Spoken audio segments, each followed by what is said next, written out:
The new ChatGPT 5.6 Sol model just came out just after the re-release of Claude Fable 5. So in today's video, I want to answer the question, what is the best model? And if you're using one of these models, should you switch to the other? In order to answer that question, firstly, let's look at the numbers in terms of raw, pure intelligence on the artificial analysis and intelligence benchmark.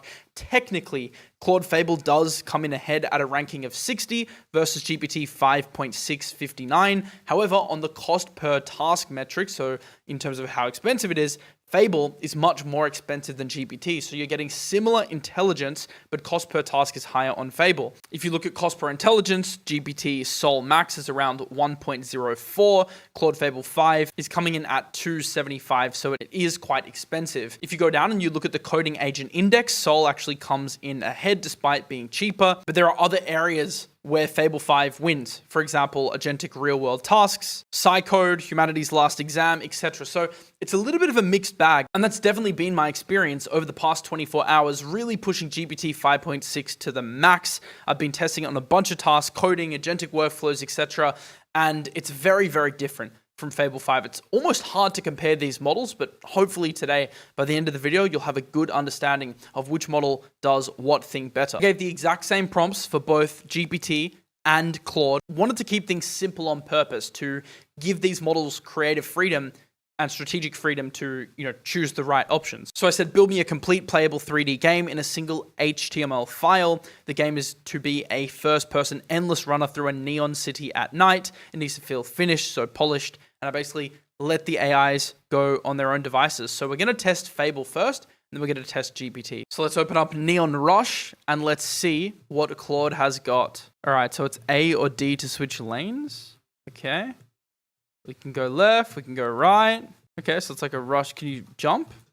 Wait. Oh, you have to just go left or right. This is actually pretty good. I mean, the graphics are good. I love the 3D animations. I actually think it's done a fairly good job. So let's now go and see what GPT managed to do. I really like the sounds. I don't know how much of that you can actually hear, but that is quite cool. All right, let's switch over now to Codex. So I used 5.6 Sol Extra High against the Fable equivalent. I do like this screen better. Initiate run. I prefer that, in my opinion. Oh, wow. Okay. They've taken entirely different approaches to this game. This is kind of like blacked out. Why am I like blacked out? Okay, I think it's like because it's tried to like put me in the car. But this is like, I asked for a runner game, dodging through obstacles. I never said you needed to be in a car. All right, I've just put them side by side. This is Claude Fable on the left. And then on the right, once that pauses, is GPT. I mean, guys, Fable is so much better. It's not close. Fable even has better music. The GPT one just has a humming sound. And this is something that I definitely noticed when I was playing around with these models. I mean, obviously, I've had much more time to play around with Fable, but Fable, I'll give you a spoiler alert, is just better at design. It just is. So if you're a designer, if you like doing UI for apps, Fable is still better. So GPT does actually win in some areas, but Fable is still better for that purpose.